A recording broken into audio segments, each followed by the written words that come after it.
Welcome back to FBK Racing. I don't know what day it is, but we're gonna make some pipe. We're gonna lay some pipe. We're gonna make something fit. We're gonna put this in there, basically, and not put the strut in because I still don't have the lock keys that I lost that I ordered from BMR, so that sucks. But we got enough other stuff to do. This Johnny gonna go in there, but we need to get it to go tighter because we're putting a turbo there and maybe a master cylinder, or maybe a master cylinder inside. Don't know yet. But that guy, go there. Stay tuned.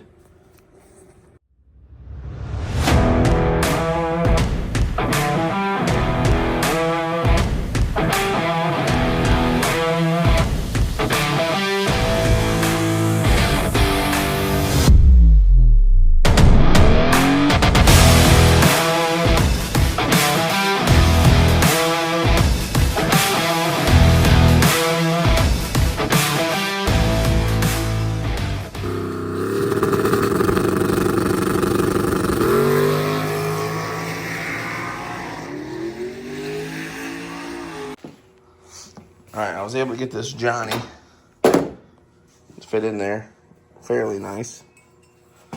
I'm just going to roll this in a little bit. So I got to hammer this back a little bit. Try to get this up a little bit tighter. But nice fitment there. All good there. Then down yonder, I got to weld this seam back together. Then I'm going to take this plate right here, just so it has a little bit of a load bearing, if you will. When this is in there, I'm going to tack this in there, roll it back down, make it nice. Probably overkill, but that's all right. I'm not very good at this, but we're going to make do. Just because I like to try things and stuff like that.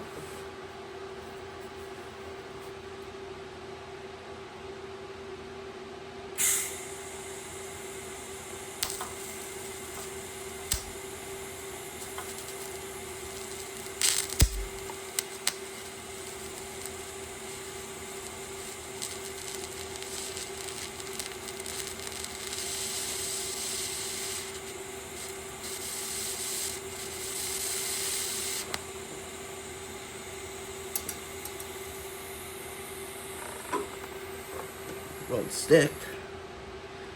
Kind of dirty, but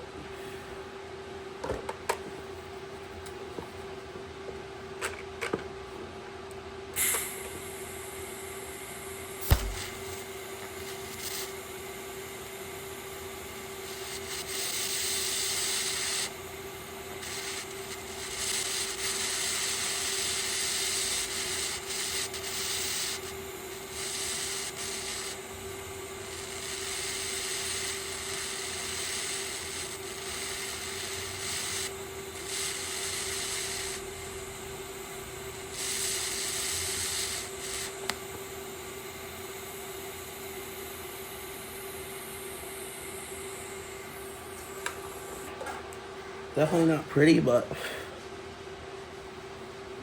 it's on there for the most part.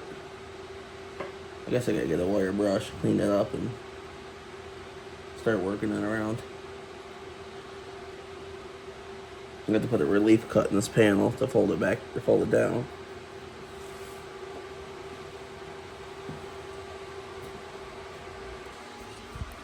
Alright, well, I tried my, as you guys seen for a little tiny bit, I tried my, what's the word I'm looking for? Tried my hand at TIG welding. Not horrible, not the best.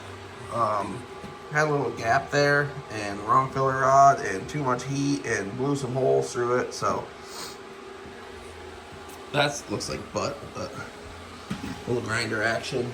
This side's a little bit better. Again, welded that plate in there.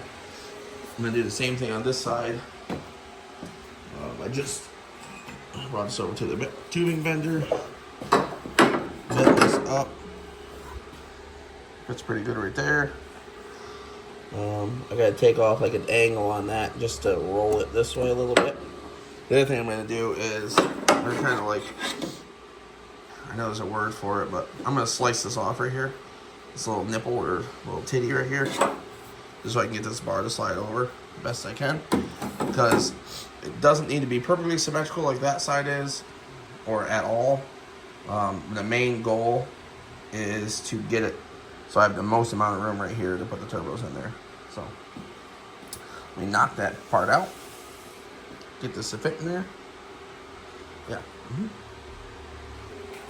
The other thing I got to do, somehow it's going to be kind of difficult, but I probably won't do it. I'll have Connor do it.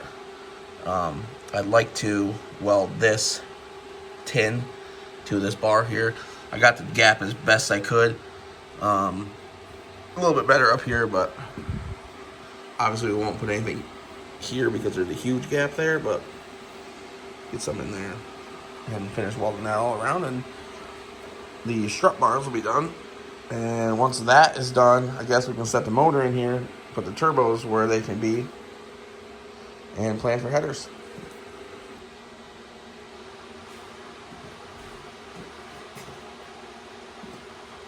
My safety goggles. There they are.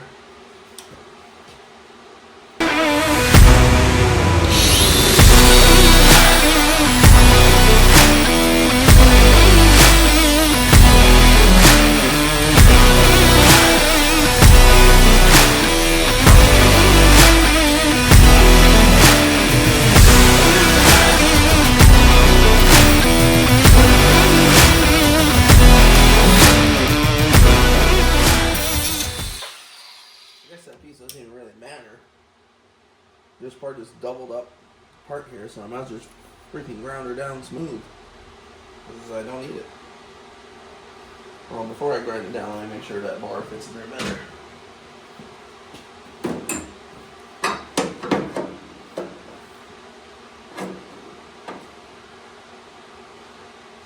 I think I'm just going to take some off there. You guys can see that.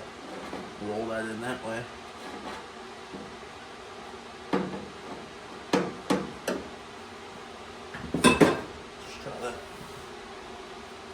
Let's try that.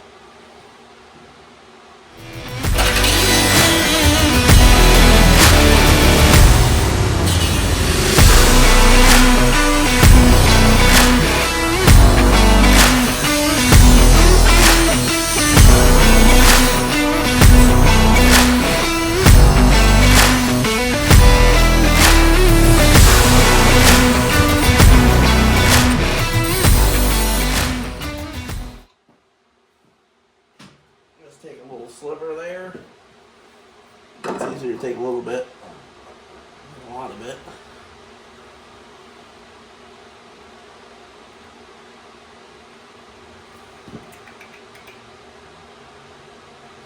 I'm gonna see if I can add more of a bend to here. I think. Kind of split the gap there. Alright, I'm gonna go try that in the bender quick.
Well, as you guys can see, we were able to do some welding on the car.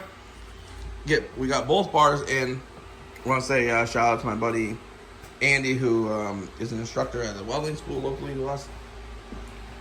His wife, wife, have become real good friends.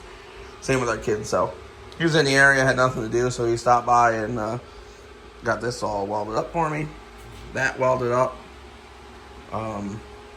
with the amount of prep I did. He could have done a much better job, but I'm lazy. That's that. We were able to put a plate down in there to basically spread the load of this down. In case I ever do a wheelie, and this wants to go that way, with the bars, tied into there, it'll limit it from really flexing and stuff like that. So, again, probably not a necessity, but it's in there. And the other good thing is, when I do put the turbos in here and in there, I'll be able to make standoffs to hold the turbo if the turbos end up fitting. Obviously, I won't be able to run the master cylinder, the traditional style master cylinder here. I'm going to look to see if somebody makes a GM-ish style master that I can put on the inside, so I don't have to have this hole here. Obviously, I'll block off all these holes before I put the turbos in. But it's coming together. That was basically the major hang-up with getting the engine in here to figure out manifolds and turbo placement and stuff like that. So, like I said, now that these are in, we can move forward with putting an engine in here. Probably going to use, well, you guys can't see it, but probably going to use the motor out of the Ranger, the original motor. Another shout out to a friend of mine, Justin Morgan, for dropping off a Turbo 400. So we can use that for mock-up, get the motor where it needs to be, do some measurements, drive shaft angle and all that happy jazz. But I know Noah said all that when he put the motor plate, mid plate in. Might reuse these, just to keep the motor from going forward and backwards, because not the strongest thing in the world for lateral movement, but I will say happy with how the bars turned out.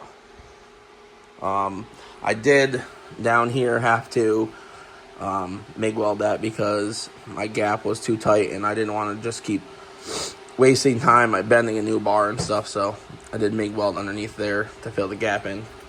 Is it right? Probably not. Will it work? Damn right it will. And again, not a customer car, so not a huge ordeal with that. So not going to be not safe because it's not a major structural attachment there. So getting this side's together for the most part. I'm still waiting. BMR's slacking. 2 weeks ago I ordered those little washers to go in here. That's hanging me up from putting this side in. But that's it for now. That concludes this episode. Next one, we'll be dropping the motor in. Probably. Or probably not. Or I don't know. We're going to do something. I do want to say, make sure everybody goes, hits the like, share, subscribe button, leave a comment, negative, positive, just leave a comment. Tell us what you think. Tell us what you want us to do with this thing. X275 racing, no prep racing, big tire, small tire. What do you want us to do with this thing? Thanks. Just want to throw this in there quick. Head over to fatboyscustoms.com and grab yourself some merch. We will have some new stuff coming up. I'm thinking about doing some Carhartt quarter zip hoodies and some Carhartt pullover sweatshirts, but those will be pre-sale only. You'll see that on our social media in the next couple days, so don't forget to do that. Also, February, let me check this calendar here. February 22nd, we will be in Pennsylvania at Maple Grove, the icebreaker event there. We're going to be there with the Ranger, see if we can crack off a PB. We've got to get this thing dialed in because Rockingham is in April or May, I think. May 15th through 17th. the Street Car Bragging Rights. We actually signed up for 2 classes, so we're racing Thursday and Friday, or qualifying Thursday and Friday. We're doing a 950 index class, so we'll have to slow the thing down a little bit. But we're also running the Street Car Bragging Rights class, so we'll be in one of the 4 groups there. Not sure which one, probably the daily or mild, but depending on what we can get out of this stock block deal with this really heavy Ford Ranger, depends on where we'll fall in the bracket. So stay tuned for more info on that with Street Car Bragging Rights and the Ranger. We are going to get it back here within the next couple weeks. Put a pause on the Camaro so we can make some wheel wells, because after we cut the bed out, doing some burnouts with prep and stuff, and even without prep, it made a mess of the truck. It made a mess of everything. So we're gonna get some aluminum wheel wells in there, or just anything in there to slow the rubber from getting all over the place. So stay tuned for that, and see you in the next one.